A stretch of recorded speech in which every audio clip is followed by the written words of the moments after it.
bienvenue dans votre Sri, sagesse de la Sunna. Aujourd'hui, guidé par la lumière de la Sunna, le chemin de la sagesse pratique. Un soir, alors que le silence enveloppait la ville de Médine, un homme se tenait seul, plongé dans la profondeur de ses pensées. Ses yeux se perdant dans le voile de la nuit, il cherchait à décoder les mystères de sa vie.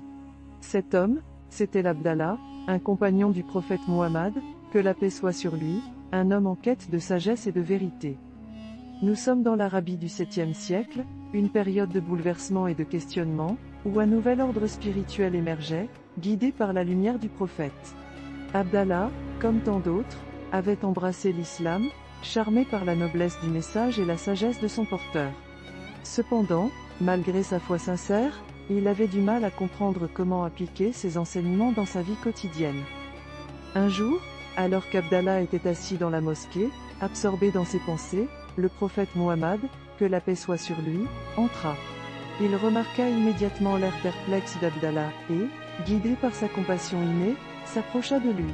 « Abdallah, commença le prophète, je vois dans tes yeux un voile de confusion. Partage avec moi ce qui trouble ton esprit. » Abdallah lui confia alors ses préoccupations, exprimant son désir de mieux comprendre comment vivre selon la Sunna.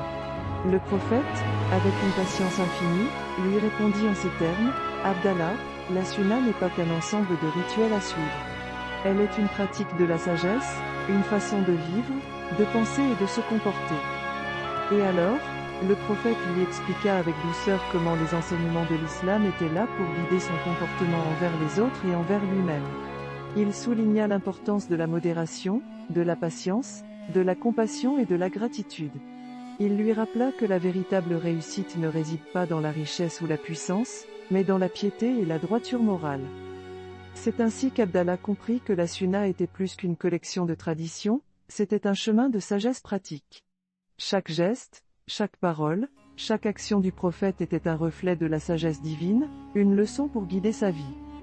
Il comprit que pour suivre réellement la Sunna, il devait chercher à comprendre la sagesse derrière chaque tradition, et pas seulement les suivre aveuglément. Il réalisa que le véritable défi était de vivre selon ses enseignements dans son quotidien, dans ses interactions avec les autres et dans sa relation avec lui-même. Cette histoire, bien que simple, nous rappelle la beauté et la profondeur de la Sunna. Elle nous invite à réfléchir sur notre propre compréhension de ces enseignements et sur la manière dont nous les intégrons dans nos vies. Elle nous rappelle que la Sunna n'est pas qu'une série de rituels à suivre, mais un chemin de sagesse pratique, un guide pour une vie équilibrée et épanouissante.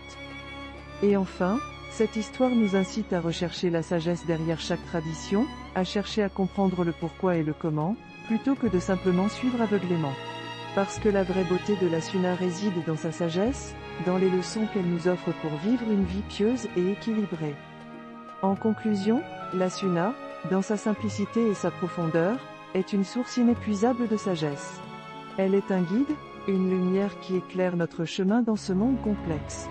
Puissions-nous tous être comme Abdallah, cherchant à comprendre et à suivre cette lumière avec sincérité et dévotion.